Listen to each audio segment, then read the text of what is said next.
नमस्कार, स्वागत है आपका संवाद 365 में। आपके साथ मैं हूं दिग्विजय सिंह चौहान। हाजिर हूं उत्तराखंड की खबरों को लेकर। आइए नजर डालते हैं उत्तराखंड में क्या कुछ खास चल रहा है, क्या कुछ उत्तराखंड की खबरें हैं। देवप्रयाग तहसील के भरपूर पट्टी के ग्राम बौट में बीते दिनों बादल फटने से हुई तबाही का कैबिनेट मंत्री सुबोध उनियाल ने जायजा लिया। यहां पर आपदा में पूर्ण रूप से क्षतिग्रस्त हो चुके भवनों मार्गों का निरीक्षण उन्होंने उप जिलाधिकारी को शीघ्र प्रस्ताव तैयार कर कार्य शुरू करने के निर्देश दिए।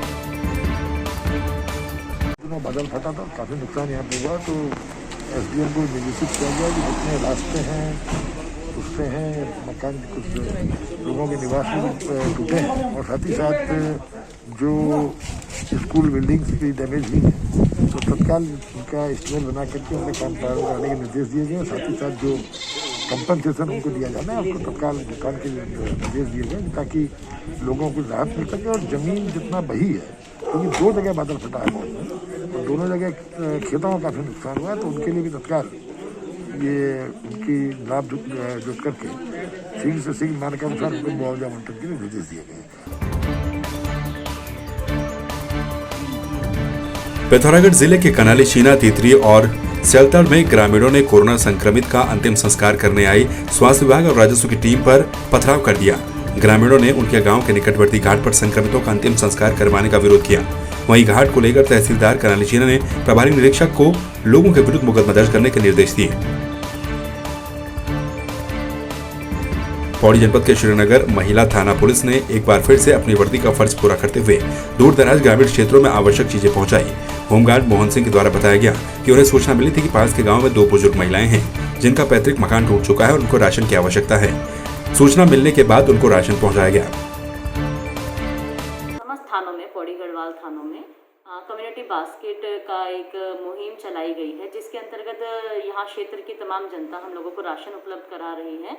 तो यही राशन हम लोग, हमारे पास जो भी कॉल आती है, कोई ग्राम प्रहरी या फिर प्रधान हो गए या गांव के इधर उधर से जो भी हमारे पास कॉल आती है, कोई भी ज़रूरतमंद हो, और हम लोग एक पर्टिकुलर जाके गांव-गांव हम लोग खुद से वेरीफाई करते हैं कि सच में किसी को ज़रूरत है उस राशन की, तो हम लोग उनको राशन उपलब्ध कराते हैं। ये हमारी प्रायोरिटी ये है कि जहाँ जो बुज़ुर्ग महिलाएं हैं या बुज़ुर्ग पुरुष ऐसे हैं जिनके बच्चे कहीं बाहर हैं या जिन लोगों का अपने बच्चों से कोई संपर्क नहीं है, जिन लोगों के पास आय का कोई साधन नहीं है, या फिर कुछ विकलांग हैं जो बच्चे या फिर माता पिता ऐसे जिनके पास कोई आय का साधन नहीं है, तो हम लोग प्रायोरिटी उनको दे रहे हैं। हम लोग जाकर उनकी मदद कर रहे हैं। पौड़ी के क्षेत्रीय विधायक और जिलाधिकारी के द्वारा जिला अस्पताल पौड़ी और सामुदायिक स्वास्थ्य केंद्र कोट का औचक निरीक्षण किया गया। विधायक मुकेश कोहली ने बताया कि मुख्यमंत्री के द्वारा पौड़ी में ऑक्सीजन प्लांट की स्वीकृति दे दी गई है और कोरोना संक्रमित मरीजों को राज्य सरकार की गाइडलाइन के हिसाब से निःशुल्क दवाइयां और उपचार दिया जा रहा है। जिला अस्पताल में अब आज विधायक जी के माध्यम से निरीक्षण किया गया है। निरीक्षण में जिला अस्पताल के जो CMS डॉक्टर राणा है वो उपस्थित। PPP मोड में अस्पताल चलाया जा रहा है, उसमें जो PPP मोड में जो इंचार्ज है डॉक्टर भट्ट वो भी आज उपस्थित थे। विधायक जी द्वारा निरीक्षण में कोविड वार्ड में जाकर निरीक्षण किया गया है, उसमें पेशेंट से बात भी किया गया। साथ में सामान्य वार्ड में OPD कक्ष, सर्जरी कक्ष उसको भी देखा गया है। पैथोलॉजी लैब का भी निरीक्षण किया गया है, उसमें जो भी समस्याएं थी उसके बारे में बात किया है। CRP और D-डाइमर का जो टेस्ट करने की सुविधा यहाँ पे उपलब्ध कराया गया है। अभी वो टेस्ट हाल फिलहाल में शुरुआत नहीं किया उन्होंने करना, तो उसको विधायक जी ने निर्देश दिया है कि उसे तत्काल प्रारंभ किया जाए। हमारे देश के यशस्वी और लोकप्रिय प्रधानमंत्री आदरणीय मोदी जी और हमारे प्रदेश के माननीय और आदरणीय मुख्यमंत्री तीरथ सिंह रावत जी के कारण आज जिला अस्पताल पौड़ी को 1000 LPM ऑक्सीजन प्लांट हमको स्वीकृति प्राप्त हो गई है। इसके लिए मैं पूरे अपने जितने भी हमारे माननीय नगर पालिका के अध्यक्ष जी हैं, हमारी भारतीय जनता पार्टी के कार्यकर्ता हैं और शासन प्रशासन सभी लोगों का, यहाँ पर जितने भी हमारा मेडिकल स्टाफ है, इन सबको मैं बधाई देना चाहता हूँ, क्योंकि ये प्लांट जो है एक तरीके से भविष्य में मील का पत्थर साबित होगा पौड़ी विधानसभा के लिए और इसके अगल बगल के क्षेत्रों के लिए। पौड़ी के सर्किट हाउस में स्थानीय विधायक मुकेश कोहली के द्वारा बीजेपी के सभी पदाधिकारियों को मास्क, दवाइयां, सैनिटाइजर, PPE किट, ऑक्सीमीटर आदि समेत कई स्वास्थ्य संबंधी उपकरण और सामग्री वितरित की गई। उन्होंने इन सामग्रियों को पौड़ी विधानसभा की जरूरतमंद प्रत्येक नागरिक तक पहुंचाने के लिए भारतीय जनता पार्टी के सभी संगठनों से मिलकर काम करने की अपील की।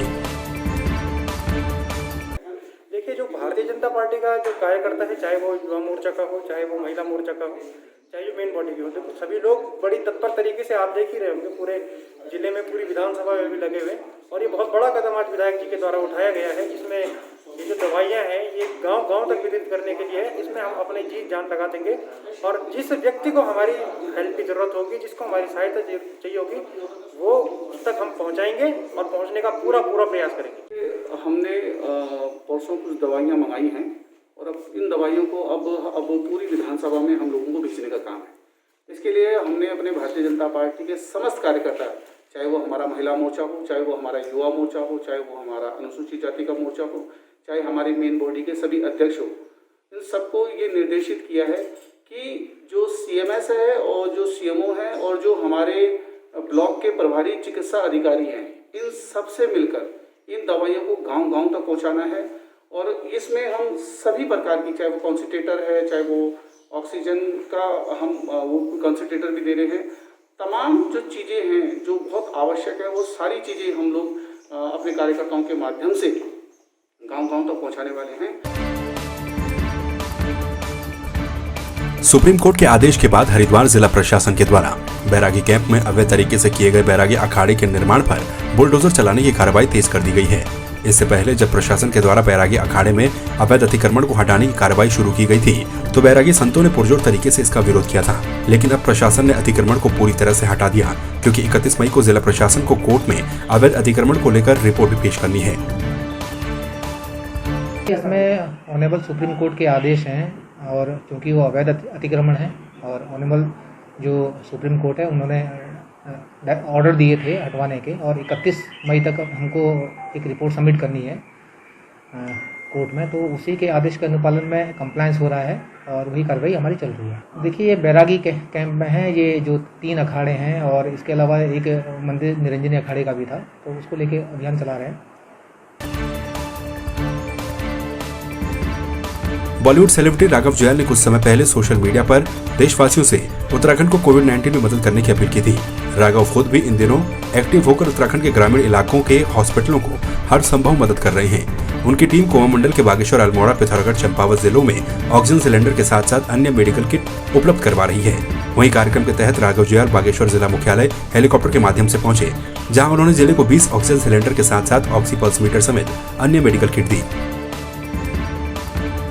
जरूरी है PHCs और CHCs, और बहुत पहले से स्ट्रांग होना था, बहुत ज़रूरी था, क्योंकि जब तक पहाड़ PHC स्ट्रांग रहेंगे तो लोग यहीं पर ठीक हो जाएंगे, शहर में बोझ कम पड़ेगा बेसिकली। इसीलिए वो सब लोग भीड़ जब सब आते हैं इतने ट्रैवल करके, बताओ बागेश्वर हल्द्वानी जा रहे हैं, कोई कहीं जा रहा है, तो बहुत प्रॉब्लम होती है। इसलिए PHCs और CHCs स्ट्रांग करना इज़ वेरी इंपॉर्टेंट, बहुत इंपॉर्टेंट है। दूसरी चीज़ ये है कि हम लोग आज ये है कि यहाँ पर आए हैं एड बांटने, जो हम 4-4 दिन में बांटते हैं, अभी हमने कुछ ही दिनों एक ही दिन में बांटा है। तो thank you to Umesh sir कि वो लोग खुशियाँ फाउंडेशन के साथ कोलैबोरेट करके इतना बड़ा काम कर रहे हैं, एंड वो आ ही गए। खैर, तो यही है कि PHC स्ट्रॉन्ग होना बहुत ज़रूरी है। 20 सिलेंडर्स हमें पहुँचाए हैं और कॉन्सेंट्रेटर्स भी है ना, कॉन्सेंट्रेटर्स हैं, तो अभी और भी आएगा जितना हमसे हो सकता है। हम लोग लोकल लोग हैं, हम कोई सरकार नहीं है, लेकिन हमारी पूरी मदद सब एक साथ होके कर रहे हैं, लोकल्स कर रहे हैं। Thank you for helping us, और ऐसे ही एक साथ होके एकता से लड़िए इस जंग से। जोशीमठ विकासखंड के ग्रामीण क्षेत्रों में 18 से 45 साल तक के युवाओं को वैक्सीन लगना अभी भी सपना है। युवाओं के लिए जोशीमठ विकासखंड में एक ही वैक्सीन सेंटर होने के कारण ग्रामीण क्षेत्र के युवा इसका लाभ नहीं ले पा रहे हैं। ग्रामीण क्षेत्र के युवाओं के लिए जोशीमठ दूर पड़ जाता है। साथ ही ग्रामीण क्षेत्र में सबसे बड़ी समस्या स्लॉट बुक करने की हो रही है, क्योंकि ग्रामीण इलाकों में नेटवर्क की समस्या बड़ी बनी हुई है। सरकार द्वारा 18 से 45 वर्ष के बीच 1 मई से वैक्सीनेशन शुरू किया जाना था, लेकिन अभी तक ग्रामीण क्षेत्रों में वैक्सीनेशन नहीं किया गया, जिसका हम घोर निंदा करते हैं और सरकार से अनुरोध करते हैं कि शहरी क्षेत्रों के अलावा आप ग्रामीण क्षेत्रों पर भी जोर दीजिए और निश्चित तौर पे 18 से 45 वर्ष के लोगों को वैक्सीनेशन करने में योगदान करें।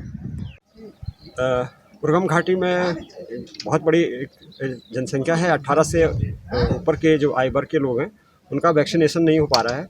तो हमारी सरकार से गुजारिश है कि जल्दी से जल्दी जो यहाँ पे जो राजकीय प्राथमिक स्वास्थ्य केंद्र उर्गम का है, इसको जल्दी से जल्दी वैक्सीनेशन के लिए पुनः से शुरू करें, ताकि यहाँ के युवाओं का वैक्सीनेशन हो पाए।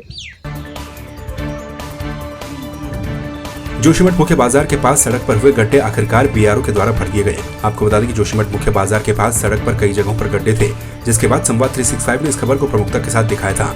अब खबर का संज्ञान लेते हुए बीआरओ के द्वारा सड़क के गड्ढों को आखिरकार भरवा दिया गया। थराली के देवाल विकासखंड के दूरस्थ गांव ओडर में एक 7 वर्षीय मासूम की बुखार के चलते मौत हो गई। बताया जा रहा है कि मासूम को 2-3 दिन पहले से बुखार आ रहा था, लेकिन सोमवार को ज्यादा तबियत बिगड़ने पर परिजन उसे देवाल प्राथमिक स्वास्थ्य केंद्र में लाए, जहां पर डॉक्टरों ने बच्चे को मृत घोषित कर दिया। जो बच्चे के पिताजी हैं, उनका फोन आया, उनके द्वारा अवगत कराया गया कि उनकी 7 साल की बालिका एक रहस्यमयी तरीके से बुखार समथिंग बताया जा रहा था उससे उसकी मृत्यु हो गई है। बच्चे को जब लाया गया देवाल पीएससी में, तो पीएससी देवाल में ही वो ब्रॉड डेड थी। और उसके बाद उसके जो भाई बहन हैं बच्ची के, 2 भाई बहनों को यहाँ सीएससी थराली में लाया गया। वहाँ पे अभी मेरी डॉक्टर से बात हुई, तो डॉक्टर के द्वारा अवगत कराया गया कि उनको फीवर और लूज मोशन था और उनका रैपिड एंटीजन टेस्ट करवाया गया, उसमें वो नेगेटिव पाई गई है। सर तबीयत खराब थी और आज सुबह 7 बजे के आसपास उसकी डेथ हो गई सर। काफ़ी दुख, छोटी सी बच्ची थी, 7 साल की लड़की थी, छोटी बच्ची। कारण क्या रहेगा? पता नहीं क्या रहा, अब जांच के बाद ही पता चलेगा कि क्या कोई मेडिकल टीम उसके बाद गांव में आई? हाँ, उसका जैसे लड़की ख़त्म होने के बाद मैंने ब्लॉक प्रमोद जी को फ़ोन किया और एसडीएम साहब को फ़ोन किया, उन्होंने तुरंत गांव में मेडिकल टीम टेस्टिंग के लिए भेजा सर। अब वो टेस्टिंग के बारे में पता लगता है? वो टेस्टिंग के बारे में, हाँ सर, वो तो टेस्टिंग के बारे में ही पता चलेगा, कि रिपोर्ट आने पर ही पता चलेगा सर। रामनगर में नई बस्ती ग्राम पुछड़ी से बरामद हुए लहूलुहान शव के मामले में पुलिस ने आरोपी को गिरफ्तार कर लिया।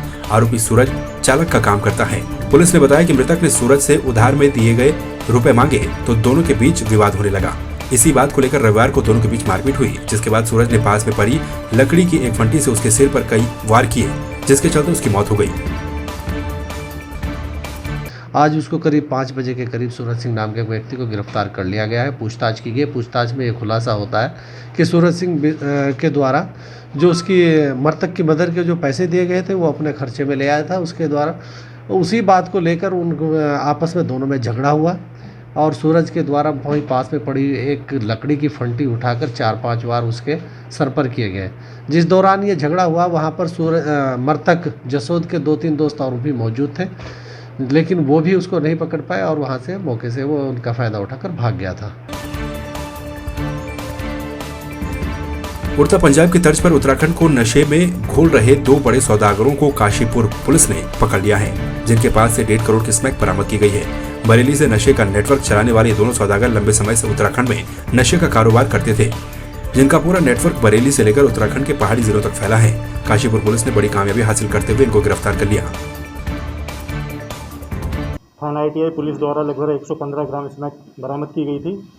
कल भी थाना ITI पुलिस द्वारा एसपी काशीपुर महोदय के दिशा निर्देशन के अंतर्गत कार्य करते हुए तकरीबन 300 ग्राम स्मैक जो है 2 भाइयों के पास से बरामद की गई है। एक का नाम साहिद हुसैन है और दूसरे का जाकिर है। ये दोनों लोग जो हैं फतेहगंज पश्चिमी बरेली के रहने वाले हैं। ये कल जो है बरेली से चलकर हमारे क्षेत्र में स्मैक सप्लाई करने के लिए आ रहे थे। चेकिंग के दौरान लोहिया पुल के आसपास थाना ITI पुलिस के द्वारा इनको इंटरसेप्ट किया गया। इनके द्वारा भागने की कोशिश की गई और इनको पकड़ लिया गया है। इनके पास से तकरीबन 300 ग्राम स्मैक बरामद की गई है। बाजपुर नगर पालिका अध्यक्ष गुरजीत सिंह ने क्षेत्र में वैक्सीनेशन सेंटर को बढ़ाए जाने और ब्लैक फंगस महामारी का इलाज सरकारी अस्पताल में कराए जाने की मांग को लेकर मुख्यमंत्री को ज्ञापन सौंपा है। इस दौरान उन्होंने मुख्यमंत्री से तत्काल मांगों को पूर्ण किए जाने की मांग की है। जो वैक्सीन सेंटर है जो धर्मशाला में किया गया है उस पर बहुत भीड़ रह रही है। हम ये मांग करते हैं सरकार से कि इसको शहर में 4-5 जगह खोल दिया जाए वैक्सीन सेंटर, जिससे कि वहाँ पे भीड़ भी नहीं रहेगी और लोगों को ज़्यादा से ज़्यादा वैक्सीन लग पाएगी। और एक मांग हमारी जो काला फंगस जो आ रहा है, ब्लैक फंगस, इसका इलाज जो है सरकारी हॉस्पिटल में कराया जाए। इसके टीके जो हैं, इंजेक्शन जो है सरकारी हॉस्पिटल बाजपुर में उपलब्ध कराया जाए, जिससे गरीब आदमी का उपचार यहीं बाजपुर में हो सके, उसे बाहर ना जाना पड़े, जिससे के लिए उसको जो है दूसरे शहर में या पैसे से तंगी के कारण जो लोग मर रहे हैं वो उसका बचाव हो सके। तो आपने देखा उत्तराखंड में क्या कुछ खास चल रहा है, क्या कुछ उत्तराखंड की खबरें रही। एक बार फिर से आपके सामने हाजिर होंगे उत्तराखंड की कुछ और खबरों के साथ। तब तक के लिए आप बने रहिए संवाद 365 के साथ। नमस्कार।